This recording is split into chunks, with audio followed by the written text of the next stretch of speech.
Doctor Baba Saheb Ambedkar open university.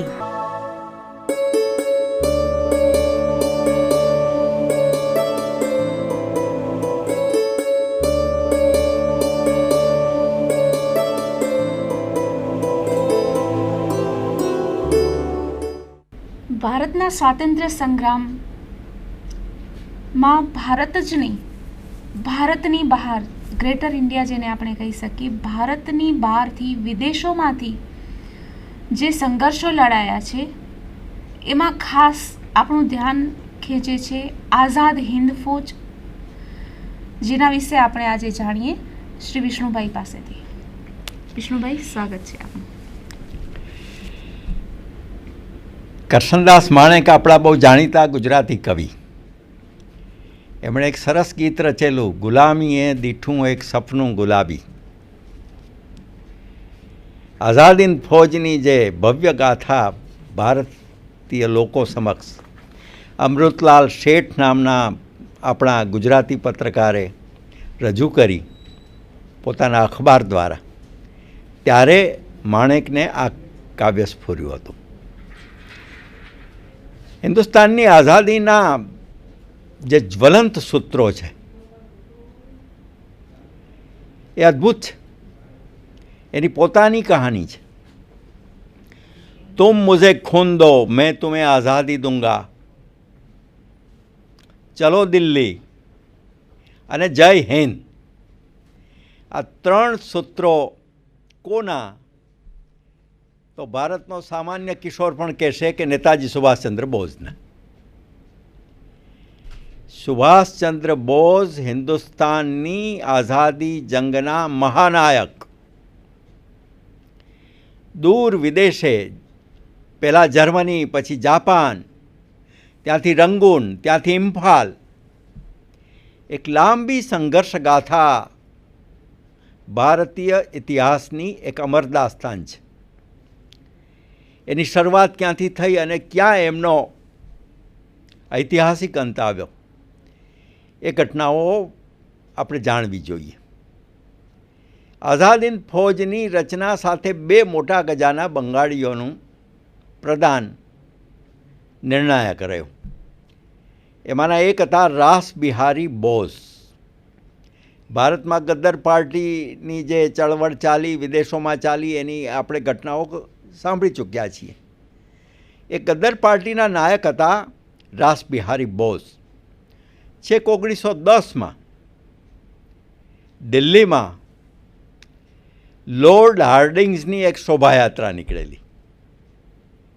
હાર્ડિંગ્સને ખબર પડે કે ભારતની આઝાદીની ચળવળ શાંત થઈ નથી, તો એના ઉપર, એ શોભાયાત્રા ઉપર બોમ્બ ફૂંકવામાં આવ્યો હતો. એ જે બોમ્બ ફેંકાયો એના નાયક હતા રાસ બિહારી બોઝ. તુરંત સરકારે એમના ઉપર વોરંટ જાહેર કર્યું. ગમે ત્યાંથી જીવતા યા મુવા રાસ બિહારી બોઝને પકડો, એવો આદેશ થઈ ગયો. રાસ બિહારી સામાન્ય માણસ નહોતા. એ પંજાબ થઈને 1911માં જાપાન પહોંચ્યા. જાપાનમાં એમણે વર્લ્ડ ફેડરેશન નામનું એક અખબાર ચલાવ્યું. મલાયાના કામદારોને એકત્રિત કર્યા. ટોક્યોમાં એ સમયે ભારતીય પરિષદ યોજાઈ. 1939માં બર્મા, મલાયા, થાઈ દેશ, શાંઘાઈ, ચીન, જાપાન, જાવા, સુમાત્રા અને ઇન્ડોનેશિયા સુધી ભારતીય આઝાદી માટેના જે પ્રયાસો થયા, એમાં રાસ બિહારીનું બહુ મહત્ત્વનું પ્રદાન રહ્યું. એ જ દરમિયાન એક બીજા મોટા ગજાના ક્રાંતિકાર સ્વામી સત્યાનંદ પુરી એ થાઈ દેશમાં ગયા અને થાઈ ભારત કલ્ચર લોજ આવી એક સંસ્થા સ્થાપી અને એના ઉપક્રમે ત્યાં ભારતીય રાષ્ટ્રધ્વજ ફરકાવવામાં આવ્યો. બાબા અમરસિંહ ગદર મૂવમેન્ટના એક અગ્રણી, 22 વર્ષની સખત કેદની સજા થઈ હતી. એટલે જેલમાંથી છટકીને એ પણ થાઈ દેશ પહોંચ્યા અને પ્રીતમ સિંહ નામના એક બીજા સૈનિકી નેતાની સાથે સક્રિય થયા. દક્ષિણ થાઈ દેશમાં આ જ કામ ભાઈ ચંદ્રાસિંઘે કર્યું.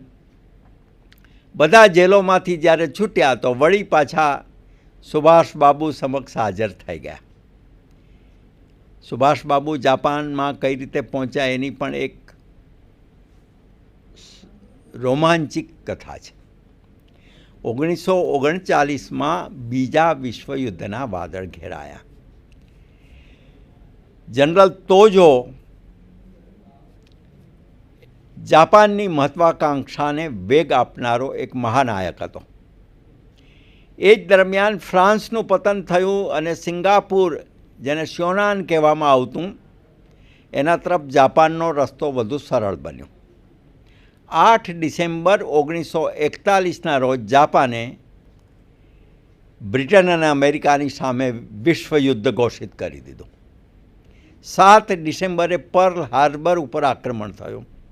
15 ફેબ્રુઆરી 1941ના જાપાનમાં સમગ્ર બ્રિટિશ સેના શરણાગતિ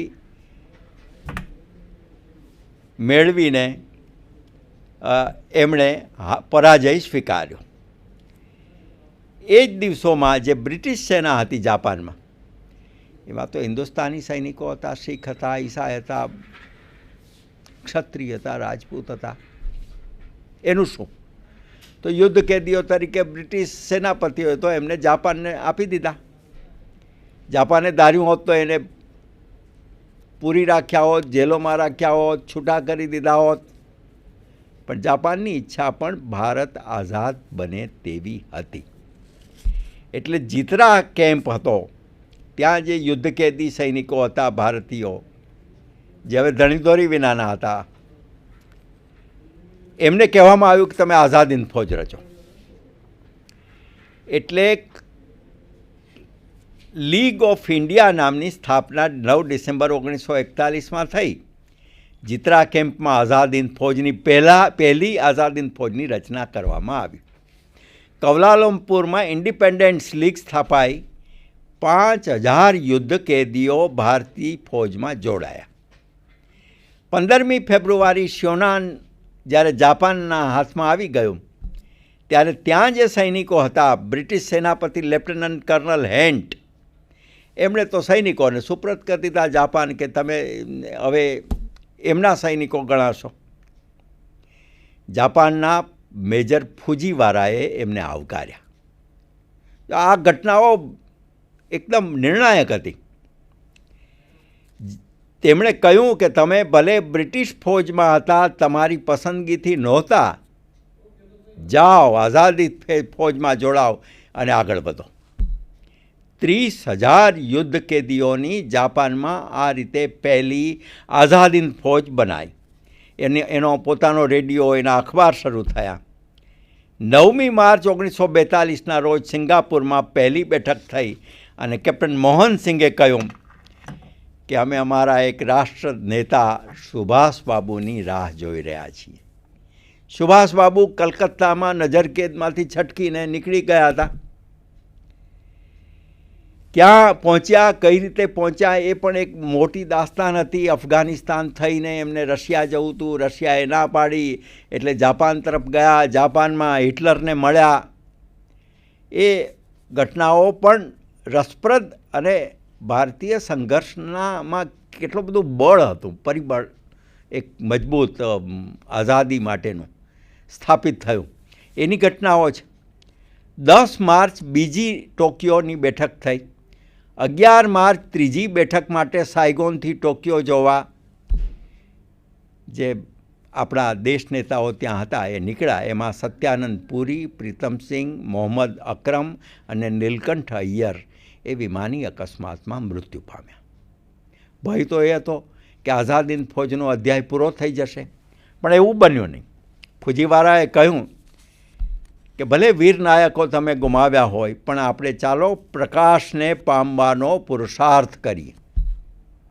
28 માર્ચ 1942ના રોજ સાન્નો હોટેલ ટોક્યો પરિષદના પ્રમુખ રાસબિહારી બોઝ, જનરલ તોજોનો ત્યાં સંદેશો સાંભળવામાં આવ્યો કે અમે પણ ઈચ્છીએ છીએ કે ભારત આઝાદ બને.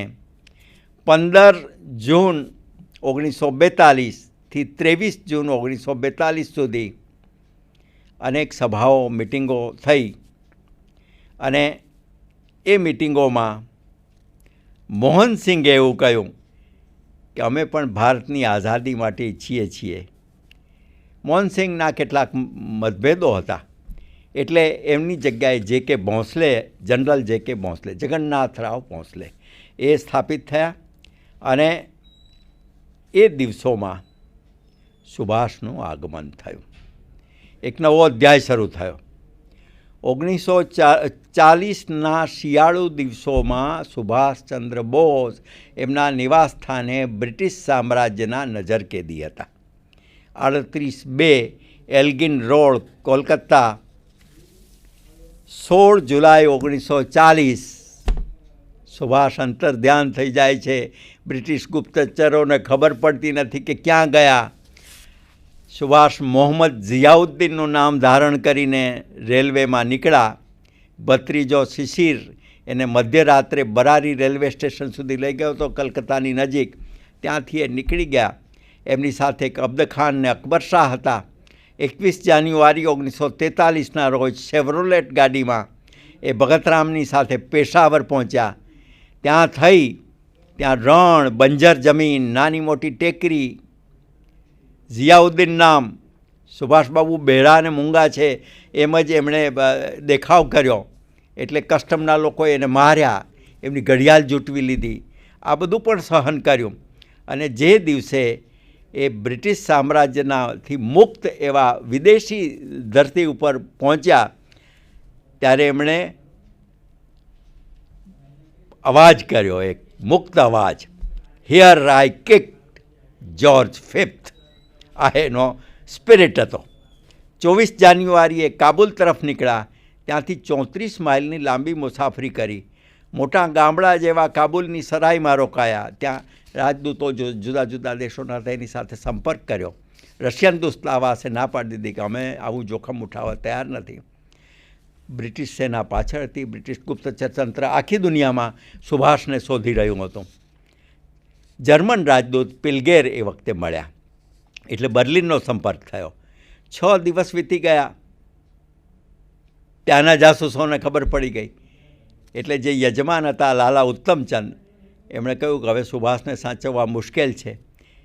એટલે ઝડપથી એણે ઇટાલિયન અધિકારીને મળ્યા અને 23 ફેબ્રુઆરી રોમનો સંપર્ક થયો. 18 માર્ચે કાબુલથી એમણે પ્રયાણ કર્યું. ત્યારે એમનું નામ હતું ઓર્લેન્ડો માઝોતા. રશિયન સરહદ બુખારા થઈ વાયા મોસ્કો એ બર્લિન પહોંચે છે. 20 એપ્રિલ 1942ના દિવસે હિન્દુસ્તાનનો સામાન્ય માણસ રેડિયો ઉપર સાંભળે છે કે હું સુભાષચંદ્ર બોઝ બર્લિનથી બોલી રહ્યો છું. લોકોના રૂવાટા ખડા થઈ ગયા. ભારતીયો માટેની સ્વાતંત્ર્ય ઘોષણા કરી. આમી સુભાષ બોલછી, બંગાળીમાં કહ્યું. I am Subhash speaking for you. Bharat માટે જીવીશ અને ભારત માટે મરીશ. મારી આખી જિંદગી સમાધાન વિહોણા સ્વાતંત્ર્ય સંઘર્ષ માટે થઈ છે. એમનું એ વખતનું વિધાન હતું. 14મી મે 1942ના રોજ હિટલરનો ખાસ માણસ વોરન રિબેનટ્રોપ એમને મળે છે. સુભાષ એક મોટા ગજાના સરમુખ હથિયાર મુસોલિનીને પણ મળે છે. 1933માં એમની મૈત્રી એમિલી શેન્કી સાથે થાય છે. એમિલી શેન્કી પછીથી એમના પત્ની બને છે, લગ્ન થાય છે. બહુ દિવસો સાથે રહી શક્યા નથી. એક પુત્રી જન્મે છે અને એ અનિતા એનું નામ છે. એપ્રિલ 1941થી સપ્ટેમ્બર 1942 માત્ર આટલું આ સ્વાતંત્ર્ય સંઘર્ષ સેનાનીનું લગ્ન જીવન રહે છે. મળતા નથી, પછીથી વિખૂટા પડી ગયા છે સ્વાતંત્ર્ય સંઘર્ષને માટે. વોન ટ્રોટ એનો સાક્ષી હતો. બર્લિનથી એમણે વિવિધ ભાષામાં સુભાષબાબુએ પોતાના પ્રસારણો શરૂ કર્યા. ફ્રી ઇન્ડિયા સેન્ટર સ્થાપવામાં આવ્યું મધ્ય બર્લિનમાં અને ત્યાંથી એમણે જે પહેલું સૂત્ર આપ્યું, જય હિન્દ, ત્યારથી એ સૂત્ર ભારતના લોકો માટેનું પ્રાણપ્રિય સૂત્ર બની ગયું અને ત્યાં જ સૈનિકોએ કહ્યું કે તમે અમારા નેતાજી છો. એટલે સુભાષબાબુ ત્યારથી નેતાજી તરીકે લોકપ્રિય બન્યા. અને 15મી ફેબ્રુઆરી સિંગાપુરનું પતન થયું બ્રિટિશ સૈનિકોના હાથમાંથી, એ જાપાનીઝ સૈનિકોના હાથમાં આવ્યું. એટલે રેડિયો ઉપર સુભાષબાબુએ વક્તવ્ય આપ્યું કે બ્રિટિશ સામ્રાજ્યવાદના પતનની આ શરૂઆત છે. 26 ફેબ્રુઆરી 1942ના રોજ એક મોટા ગજાની એક યોજના સુભાષબાબુએ પ્રસ્તુત કરી અને એમાં એમ કહેવામાં આવ્યું કે રંગૂનને ભારત મુક્તિનું કેન્દ્ર બનાવવામાં આવે અને ત્યાંથી આપણે ભારતની સરહદ ઉપર આઝાદ હિન્દ ફૌજની કૂચ આરંભીએ. એ થયું. છેક ચટ્ટગ્રામ સુધી જઈ અને ત્યાંથી બંગાળમાં પહોંચશું. બંગાળની પ્રજા આપણી સાથે થશે, આખો દેશ આપણી સાથે થશે અને આઝાદ ફૌજનો રાષ્ટ્રધ્વજ નવી દિલ્હીમાં ફરકશે. આવી એક મોટી કલ્પના, એક મોટી વ્યૂહરચના કરવામાં આવી. એ દરમિયાન 1942ની 27મી મેએ એડોલ્ફ હિટલર અને સુભાષબાબુ મળે છે, બે મોટા ગજાના તત્કાલીન વિશ્વયુદ્ધના નેતાઓ. હિટલરને સુભાષબાબુની સ્વતંત્ર ઝંખના પ્રત્યે આદર છે, પણ એની યોજના પ્રત્યે એને બહુ વિશ્વાસ નથી. એમણે કહ્યું કે અમે તમને સંપૂર્ણ સમર્થન આપીશું, પણ તમે જાપાન જાઓ. 8 ફેબ્રુઆરી 1943 એક સબમરીનમાં હિટલર જર્મનીથી સુભાષબાબુને જાપાન મોકલે છે. આ સબમરીનની ઉપર સમુદ્રમાં બ્રિટિશ વિમાનો ગમે ત્યારે બોમ્બ ફેંકે, શોધતા હતા કોણ છે, કેમ છે.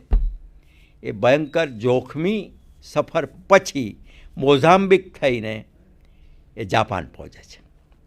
જાપાનમાં જાપાનના જનરલ તોજો એનું સ્વાગત કરે છે અને 18મી જૂને 1942ના દિવસે સુભાષબાબુનું પહેલું વાયુ પ્રવચન થાય છે. પછી 24મીએ બીજું થાય છે.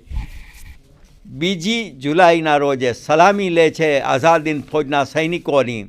4 જુલાઈ 1943માં પૂર્વ એશિયાની ભારત લીગ સ્થાપિત થાય છે. એના સેનાપતિ તરીકે રાસબિહારી બોઝ એમને પદ આપે છે કે સુભાષ, હવે ભારતીય સ્વાતંત્ર્ય જંગનો આખો અધ્યાય તમારે હસ્તગત છે.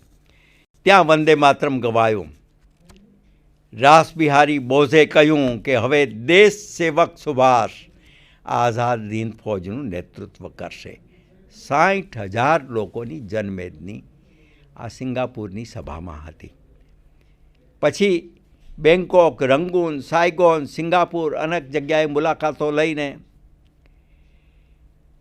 સુભાષબાબુ અલગ અલગ લોકોને મળીને ભારતની સ્વતંત્રતા માટેની લડાઈને આગળ વધારવા મથે છે. એ વખતના થાઈલેન્ડના વડાપ્રધાન માર્શન સુઓત એ શું કહે છે આપણે સાંભળવું જોઈએ.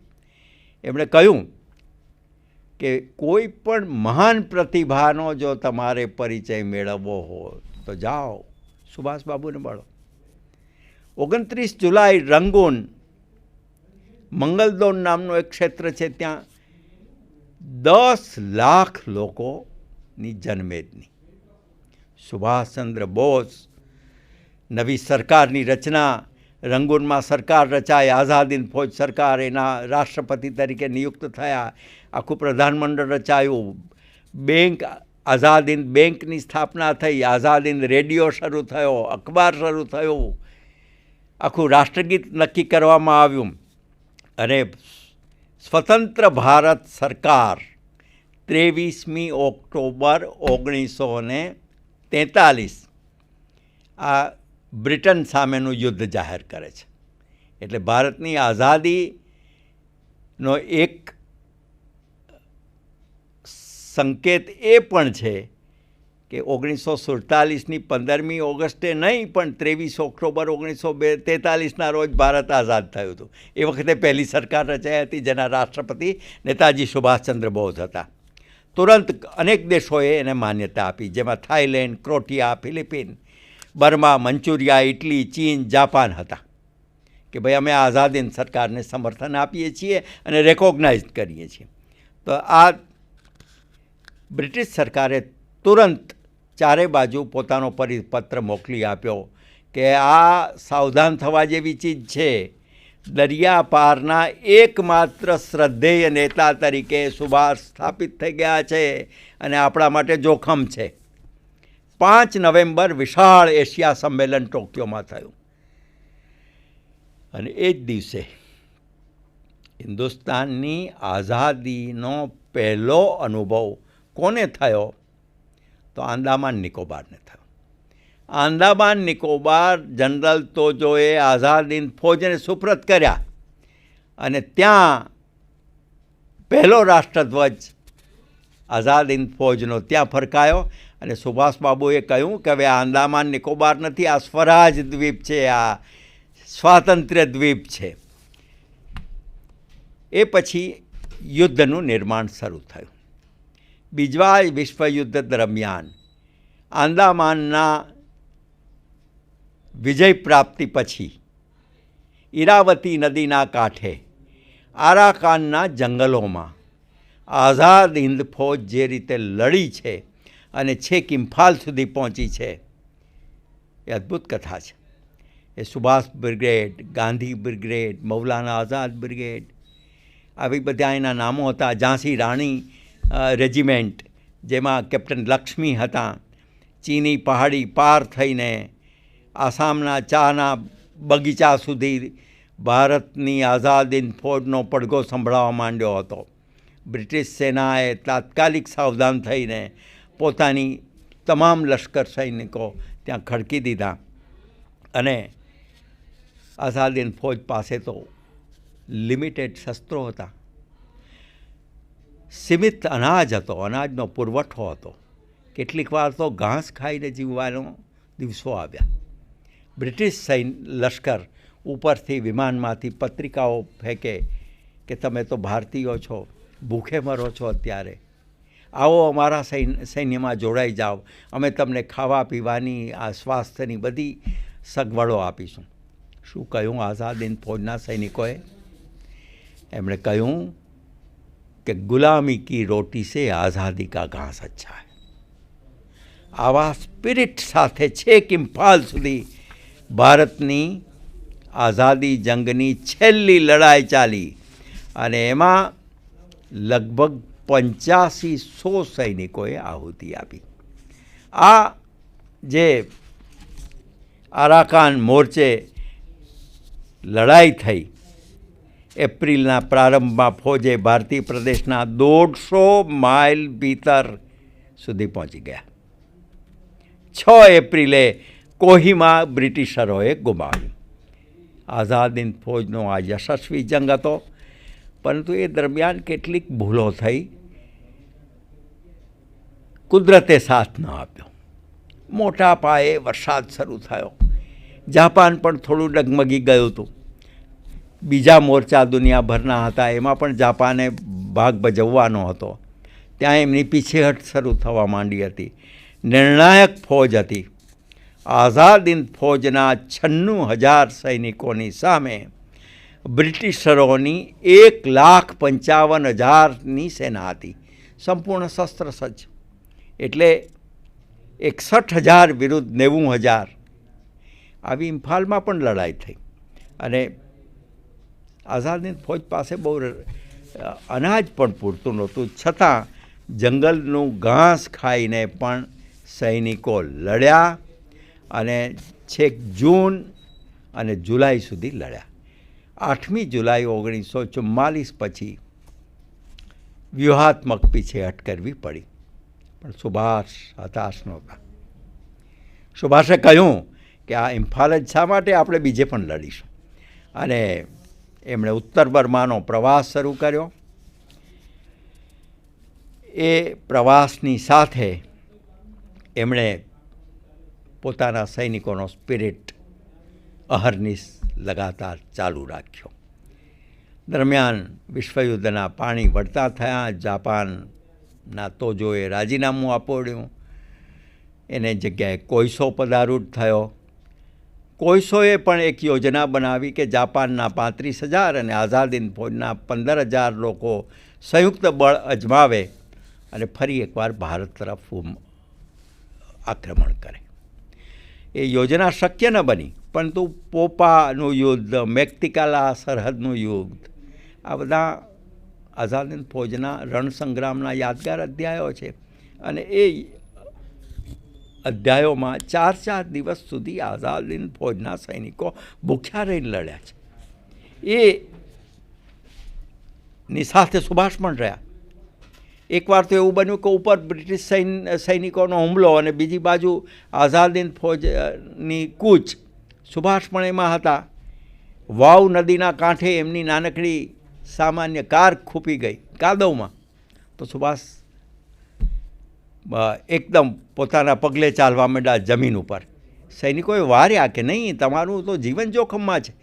તો કે મારા સૈનિકોનું જીવન જોખમમાં હોય ત્યારે હું સલામત કઈ રીતે લઈ શકું, હું પણ પગપાળા કૂચ કરીશ. પગે છાલા પડ્યા, લોહીથી પગના રેલા નીકળે, છતાં આ કૂચ ચાલુ રહી અને 3 મે મૌલમીન સુધી પહોંચ્યા. અને ત્યાંથી પછી એમણે સમાચાર સાંભળ્યા કે જાપાન એ શરણાગતિ સ્વીકારી લીધી છે, જર્મની શરણાગતિ સ્વીકારી લીધી છે. એવા સમયે સુભાષ શું કહે છે? હસીને કહે છે કે આપણા સિવાય બધાએ શરણાગતિ સ્વીકારી લીધી છે, પણ આપણે લડીશું. વિકલ્પોની શોધ શરૂ કરી એમણે અને કહ્યું, યસ, આઈ એમ એ ફેટાલિસ્ટ. હું તો નિયતિવાદી છું. મેં આખી જિંદગી સંઘર્ષ કર્યો છે ને કરતો રહીશ. કમાન્ડરોને મળ્યા અને સરકારી વડા હાચિયાને કહ્યું કે અમારી જવાબદારી છે કે તમને કોઈ સલામત સ્થળે પહોંચાડવા. ક્યાં અને ક્યાંથી એ સુભાષ ત્યાંથી પહોંચ્યા એ રહસ્યમય કથા ઉપર આપણે ત્યાં 3 તપાસ પંચોએ આ તપાસ કરેલી છે. હજુ સુધી ખબર પડતી નથી કે તાઈહોકુ વિમાન મથકેથી જે વિમાન અકસ્માત થયો, જેને 3જા તપાસ પંચે કહ્યું છે કે એવો કોઈ અકસ્માત જ થયો નથી, સુભાષચંદ્ર બોઝ કોઈ અગોચર રીતે ક્યાંક ચાલ્યા ગયા છે, ક્યાંક ગુમ થયા છે. ક્યાં ગુમ થયા? એ રશિયાની જેલોમાં રહ્યા, એ બીજે ગયા. એ રહસ્ય કથા આજે એવી ને એવી છે. પણ એક વાત એ નિશ્ચિત છે કે તોરેનમાં 17મી ઓગસ્ટની સાંજે 7 વાગે એમનું વિમાન ઉતર્યું. 18મી સવારે 5 વાગે એનું પ્રયાણ થયું. તાઇપેમાં રોકાયું. યાંત્રિક મુશ્કેલીને કારણે ઉડ્ડયન શરૂ થતા હવે તેનો વિસ્ફોટ થયો, આગમાં બળતું થયું. એવી એક કથા પણ ચાલે છે. એ કથાને જો આપણે માનીએ તો સુભાષબાબુના છેલ્લા જે શબ્દો હતા, એમની સાથે જે ઘાયલ થયા હતા કેપ્ટન હબીબ, એમણે કહ્યું હતું કે Habib, my and is coming very soon. I have fought all my life to my country's freedom. I am dying for my country. Dying for my country's freedom also. Go and tell my countrymen to continue the fight for India's freedom. અને છેલ્લું વાક્ય હતું, India will be free. અને before long. બહુ જલ્દીથી આઝાદ થશે. કેટલું એમનું સપનું હતું, ગુલામીએ દીઠું એક સપનું ગુલાબી. એ સુભાષબાબુના જીવનનો અને આઝાદ હિંદ ફૌજના એક લાંબા ઐતિહાસિક અધ્યાયનો અંતિમ ગીત છે, અંતિમ રાષ્ટ્રની વિભાવનાની આત્માહુતિ છે. એ જ સમયે બ્રિટિશ વડાપ્રધાને જે શબ્દો કહ્યા હતા એ આજે પણ એટલા માટે બહુ મહત્ત્વના છે. એમણે કહ્યું કે બ્રિટિશ સામ્રાજ્યવાદ હવે ભારતમાં વધારે સમય સુધી ટકી શકે કે એમ નથી, કારણ કે સુભાષબાબુની આઝાદ હિંદ ફૌજે જે કાર્ય કર્યું છે એ આપણા માટે છેલ્લા મરણતોલ ફટકા સમાન છે. હિન્દુસ્તાનની આઝાદીનું આ મુખ્ય પરિબળ આઝાદ હિંદ ફૌજ પણ હતું. એ વાત આપણે ભૂલવી નહીં જોઈએ. Doctor Baba Saheb Ambedkar open university